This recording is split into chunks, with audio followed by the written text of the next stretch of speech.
नमस्कार दोस्तों, मैं लेकर आया नवंबर 2025 की राजस्थान की 25 बड़ी खबरें। तो चलिए शुरू करते हैं। आज का दिन शुरुआत में ही राजस्थान सरकार का बड़ा ऐलान आया है, जिसमें किसानों, युवाओं और निवेशकों को लेकर कई अहम घोषणाएं शामिल हैं। राज्य सरकार ने भारी बारिश के कारण आर्थिक नुकसान झेलने वाले करीब 7.63 लाख किसानों को इनपुट सब्सिडी के रूप में राहत देने का फैसला किया है, जिससे उन्हें आगामी खेती के सत्र में सहारा मिलेगा। उप मुख्यमंत्री ने मुख्यमंत्री शहरी विकास और सामाजिक कल्याण विभाग में बजट बढ़ाने का प्रस्ताव रखा है, जिससे नगरीय क्षेत्रों में बुनियादी सुविधाओं में सुधार की उम्मीद है।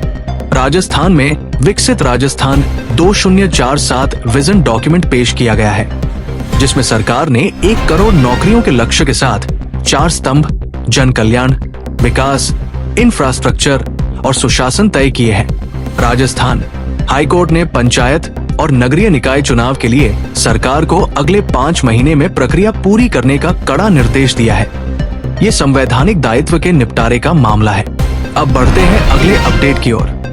राज्य सरकार ने rising Rajasthan global investment summit में हुए 7 लाख करोड़ रुपए के समझौते सार्वजनिक किए हैं, जिसमें ऊर्जा क्षेत्र के मूल सबसे बड़े हिस्से में शामिल है। राजस्थान अपना मसाला उद्योग बढ़ाने के लिए पहली बार मसाला कॉन्क्लेव 2025 आयोजित कर रहा है, जिसमें कुल निवेश प्रस्ताव लगभग 44,000 करोड़ रुपए के बताए गए हैं। किसानों के हित में एक राहत और भी आई है। पिछले मानसून में बारिश से हुए नुकसान के लिए मुख्यमंत्री ने 1,000 रुपए करोड़ से अधिक का मुआवजा मंजूर किया है, जिसे SDRF के तहत जारी किया जाएगा। सरकार ने उन किसानों को भी सब्सिडी देने का निर्णय लिया है जिनकी फसल में 33% से ज्यादा नुकसान हुआ। ये लगभग 3,777 गांवों में सर्वे के आधार पर तय किया गया। चलिए जानते हैं अगले अपडेट को। फॉरेंसिक रिपोर्ट में बताया गया है कि जैसलमेर जोधपुर हाईवे पर 14 अक्टूबर को हुई बस आग दुर्घटना AC यूनिट में शॉर्ट सर्किट की वजह से हुई थी, न कि पटाखों की वजह से। उस भीषण हादसे में अब तक मृतकों की संख्या 26 पहुंच चुकी है, जबकि घायल अभी भी अस्पतालों में इलाजरत है। जैसलमेर बस अग्निकांड के मद्देनजर जयपुर RTO ने लंबी दूरी की बसों का एक सप्ताह का विशेष निरीक्षण अभियान शुरू किया है।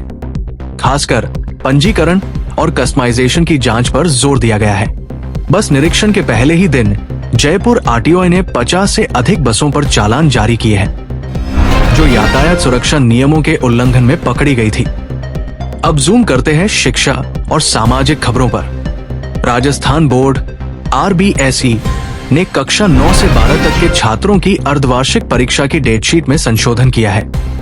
अब परीक्षा 22 नवंबर की जगह 2 दिसंबर से शुरू होगी।